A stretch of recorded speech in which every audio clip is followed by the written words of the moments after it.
प्रश्न 5 भाग 5। ये समीकरण लिखा हुआ है, इसको हल करके x का मान निकालना है। यहाँ पर ब्रैकेट के बाद जो संख्या लिखी है इसका ब्रैकेट के अंदर लिखे हुए पदों के साथ गुणा कर लेना है पहले। तो 3 का 15 के साथ गुणा हो जाएगा, तो 15 तिया 45, इसका मान आया 45।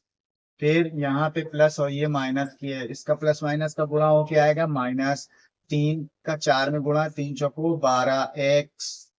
इसी तरह से ये 5 का इसमें गुणा करेंगे, 5 तिया 15, तो ये हो गया 15x। और 5 का इस -7 के साथ गुणा होके आएगा, प्लस माइनस का गुणा माइनस, और 5 का साथ में 5 सकते 35। इस तरह से ये आ गया हल हो के। अब यहाँ पे जो सजातीय पद हैं उनको चिन्ह के आधार पर जोड़ा घटाया जाएगा। तो यहाँ पर ये -12x है और ये प्लस का 15x है। 15 प्लस का और ये माइनस का 12, तो 15x में से ये 12x को घटा देंगे। दोनों के चिन्ह अलग अलग है, प्लस माइनस है अलग अलग, तो अंतर निकाला जाता है। बड़े में से छोटे को घटा देंगे। 15 में से 12 को घटाया, बचा 3x। अब ये 15 बड़ा है, प्लस का चिन्ह है इसमें, तो ये प्लस का मान बचा। इस तरह से ये 3x आया। इसी तरह से ये प्लस का 45 है और ये माइनस का 35 है, तो ये 45 में से इस 35 को घटा देंगे।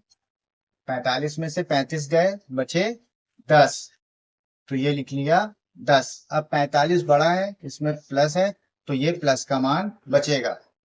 तो इस तरह से ये हल होकर आ गया 3x + 10 = 15। अब ये अचर राशि संख्या, इसको बराबर के राइट हैंड साइड में ले जाएं। यहाँ लिखा 3x = 15। अब ये प्लस का 10 है, बराबर के दूसरी तरफ जाएगा, माइनस हो जाएगा, माइनस का 10। अब 15 में से 10 को घटा लेना। 15 में से 10 को घटाया, बचा 5। इस तरह से 3x = 5 आया। अब यहाँ 3 गुणे x है, ये 3 x के साथ गुणे में है, बराबर के दूसरी तरफ जा रहा है राइट साइड में, तो अब ये हो जाएगा भाग में, यानी इसके बटे में। तो ये आया आंसर x का 5/3। इस तरह से हल करके x का मान ज्ञात कर देंगे।